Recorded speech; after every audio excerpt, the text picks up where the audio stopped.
Hello, everyone. It's Alexis Crow again, here to present you today with 10 mindfulness activities you can do with your kids. So, take a break from that homework, that schoolwork, take a break from work, and all just kind of gather together to be present. So, without further ado, let's begin. So the first one I have is the mindfulness walk slash scavenger hunt. And this one is great because you can get outside with your kids, can really take the pressure off of having to stay inside so much. So I really recommend this one if you're going to pick any of them at all, is going outside essentially. So take a walk outside for a minimum of 10 minutes if you can, and really try and engage some of your senses: hearing, touch, smell. Notice your surroundings. Really just kind of be mindful of everything that is around you. Look for items and clues. So, as far as the scavenger hunt part of it goes, make a list before you go outside of things that are easily identifiable outside. Um, and then bring that with you and then look for them. And so let's say one of your items is a pine cone. Look at that pine cone, touch that pine cone, feel the pine cone, really kind of get in touch with those senses. What I don't recommend, however, is tasting. Um, don't taste the pine cone. So, really just focusing on hearing, touch, and smell. If you happen to find something that you do want to taste on your walk, I mean, I by all means go for it, but I would say focus on the hearing, touch, and smell. So, the second one is blowing bubbles.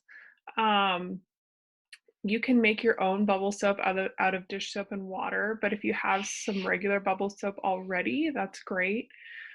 What you can do is you can practice taking a deep breath in gently and slowly blowing all of your air into the bubble stick. That's what I call what's in the picture is a bubble stick.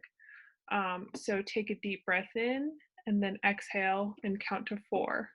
This can be a great activity for adults and kids alike. So I highly recommend doing it together as a family. Our third activity is Simon Says. So this may seem kind of trivial, like we've all played Simon Says before, but it can really incorporate mindfulness in that you're really paying attention to what you're doing with your body and your mind as well. So when someone says, Simon says right foot forward, Simon says left foot back, and then put your arm up, you're really having to concentrate on following your body movements and really paying attention to that physical aspect of it. Um, Simon Says can really help children with focus and concentration, especially if they struggle. There is a cat behind me. Thought you should all.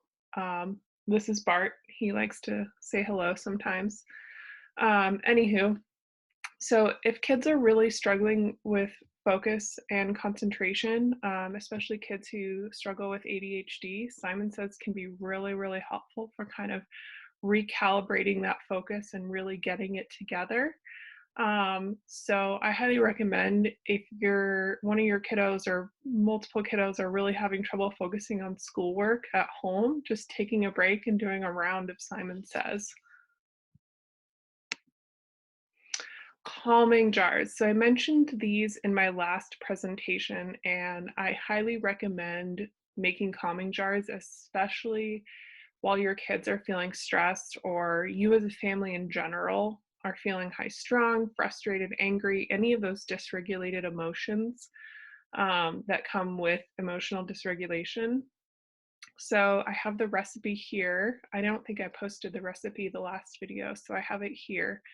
Um, you're going to want a jar, a recycled water bottle, anything basically with a lid or a cap you can reuse.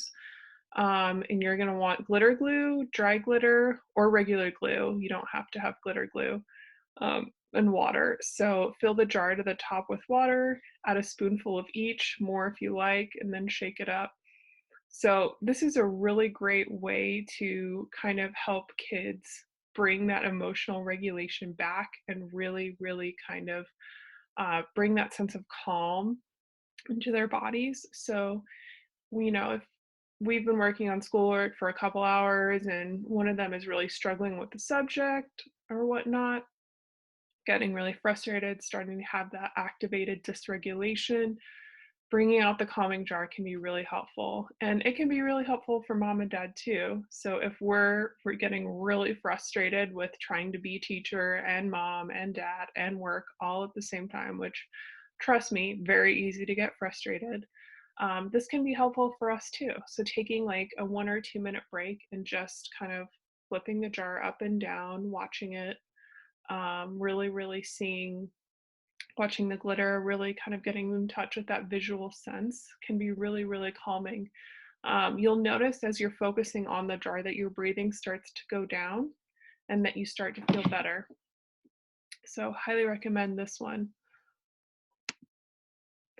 So, this one is my absolute favorite because I love, love, love to bake. Baking is a great, great activity to um, regulate those emotions, especially if we're feeling dysregulated, especially if we're losing focus, if we're just feeling all out of sorts. Not to mention, there's a delicious treat that comes out of it. So there's really, really no losing in this situation. So I posted a really easy recipe that I used to make with some of my kiddos at work. And this is 3 ingredient peanut butter cookies. And you can use any nut butter, it doesn't have to be peanut butter. I just prefer peanut butter. Um, so 2 cups of peanut butter, 1 egg, 1 cup of sugar. That's it. Um, what this does is it really brings in that mindful awareness of what you're doing with your hands, what you're doing with your sight, what you're doing with your smell, with taste. It really engages all the senses. And what you can do throughout the baking process is have your kids, roll the dough into balls and ask them, how does that feel on your hands? What does that feel like for you? How does that feel in your body? Have them smell the cookies as they're baking. How does that feel for you? What goes on in your mind? And then, of course, have them taste when the cookies are ready. Um, you're engaging sight, smell, and sensory touch with baking. So have your kids focus by measuring the ingredients, smell the yummy goodness, touch the dough before baking, like I said. If any of your kids are sensory seeking, this can be really, really great too because it's almost the same consistency as Play-Doh. So for all the sensory seeking kiddos out there, or even sensory sensitive, this can be a really calming activity as well. Highly recommend. And what you can also do too is put some chocolate chips in here and just make it that much more delicious. But if you want to keep it simple, just the 3 ingredients works as well. So this is a great activity called Feel Your Heartbeat, because it really, really helps you connect with your body. So you're creating that mindful awareness of mind to body. So as a family, you can do this with your kids, or you can do this with just your kids, or you can do this by yourself or whoever. But as a family, everyone runs in place or does jumping jacks for 30 seconds to a minute. Then you all place your hand on your heart and pay attention to how fast it's going, as well as how your breathing feels. So you can count your heartbeats, you can count your breaths. Um, you can really, really, really concentrate on what's going on in your body in that moment. You can compare your breathing and your heartbeat before you started running or jumping, and then discuss as a family, what did you notice that was different about your body before and after? What did you notice about your heart? What did you notice about your breathing? Um, what did you like about it? What did you not like about it? Did anything feel different for you? Et cetera, et cetera. So really talk as a family and kind of get each other's insights on that and really focus on how you feel internally as well. So our next one is color your emotions. I love, love, love this one. I used to do this at my previous job with my kiddos. So when we think of emotion and we try and visualize emotion, there's certain colors that can come up for us. I think one of the really common ones is red and anger. We see that as kind of a serious, sort of intense color, which goes with that intense emotion. So if your kids, and this can be applicable to teenagers and little ones as well, are feeling particularly frustrated or maybe particularly withdrawn, anxious, etc., you can have them sit down and everyone as a family can really color something like this, like a flower or a circle, a square, etc., of the emotions they're feeling. And what they can do as well is they can color other emotions. So they could say, I think that boredom looks light purple, like we have here. I think that yellow is bright and happy. I think that green is anxiety ridden. Um, so we can see what everyone's sort of color wheel looks like, how they interpret emotions, how they visualize the colors with the emotions. And that really, really, really brings in that mindful connection of mind to body, of thinking, with my eyes, I see this emotion and it feels like this in my body. So we're really, really connecting those two and really using that mindful awareness. Number 8, mindful bingo. So I found this on Pinterest. It looks really, really fun. It's kind of hard to see in the picture I posted here, so I would recommend looking it up on Pinterest yourself. Just search for mindfulness bingo and then print it out. Um, Everyone knows how to play bingo for the most part. If you get 5 in a row, then you win. Um, but this one's a little bit different. So these are all of the mindfulness activities that you have or have not done. So if today you decided to mindfully journal, then you would X that one off. If today you decided to um, do a little bit of yoga or or go for a walk, then you can X those off, and whoever gets all 5 in a row wins. But the key here is the more mindfulness activities you do, the more likely you are to win, which is great because it's encouraging you to do mindfulness activities. So what you can do is make it a point every day to engage in at least 3 or 4 of these activities if at all possible, and make sure that you're doing them with your kids as well, because we all need a break and we could all use a little mindfulness in our days.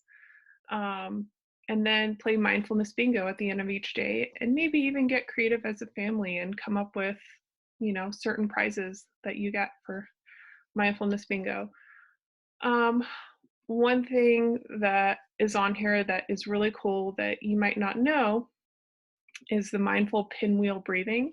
So if you have access to construction paper at home and push pins, you can make a homemade pinwheel in like a chopstick or a straw or whatever. Make a homemade pinwheel and practice your breathing. And by doing that, you're blowing on the pinwheel and you're watching it spin around and around. And that visual and that breathing is that mindful connection that we're looking for between our minds and our bodies. Um, so that one's a really, really great one. Another one on here is gratitude. Um, Gratitude is oh so, so important right now more important than ever, because we're all feeling a little less than gracious with what's going on. I mean, I can say I don't like being in a quarantine. I don't like being at home all the time. But what I can practice gratitude for is that I'm safe and I'm healthy and I'm with my family. So if you can think of a few things that you are gracious for and can practice gratitude for each day, it can really, really help you feel better about things during this quarantine. So number 9, mindfulness 54321. I found this on Pinterest as well. So if you're looking to search for this or print it out, it's the mindfulness 54321 exercise. So you have 5 things you can see, 4 things you can touch, 3 things you can hear, 2 things you can smell, and 1 thing you can taste. So it's pretty self-explanatory. 5, 4, 3, 2, 1. This can be inside or outside, although I Like I said before, I don't recommend tasting the grass or trees, but this really, really begs that connection of all of your senses and that key piece of awareness. So you're really connecting all of those senses and you're being mindful of how they feel inside and outside of your body, what goes on in your head, really, really kind of creating that mindful connection essentially. Okay, so last but not least, yoga. Okay, I know we've all heard of yoga, but this can make yoga a little bit more fun. So, for the little ones doing regular yoga, we can make it more fun by calling it animal yoga. So, we are doing each pose, but we are expressing an animal sound afterwards. So, for example, downward dog would be a bark. Um, what else? You could have cat cow. So cow would be a moo, cat would be a roar or meow, depending on what kind of cat you're doing. So for the teenagers, regular yoga always works. We can do a basic sequence like downward dog, um, upward dog. I'm trying to remember all the yoga names here, cat cow, standing tree, etc. So we can do regular yoga, but for the little ones to make it a little bit more fun and engaging, animal yoga is always super fun. And you always end up laughing a lot because you're making funny animal sounds. So really getting creative and looking up poses that can go with certain animals. Like I know standing tree could also probably be giraffe or praying mantis, although I don't quite know what a praying mantis sounds like, or a giraffe for that matter. But you can get creative, and your kids can come up with sounds that really really work. So here you go. These are my top 10 mindfulness activities. Thank you so much for watching. I really, really hope that these can kind of help you create a break in that stressful day of yours and really offer some fun, some lightheartedness, and some, more importantly, intuitive connection between your mind and body, really creating that mindfulness piece and cultivating that awareness piece. So, thank you so much and have a great rest of your week.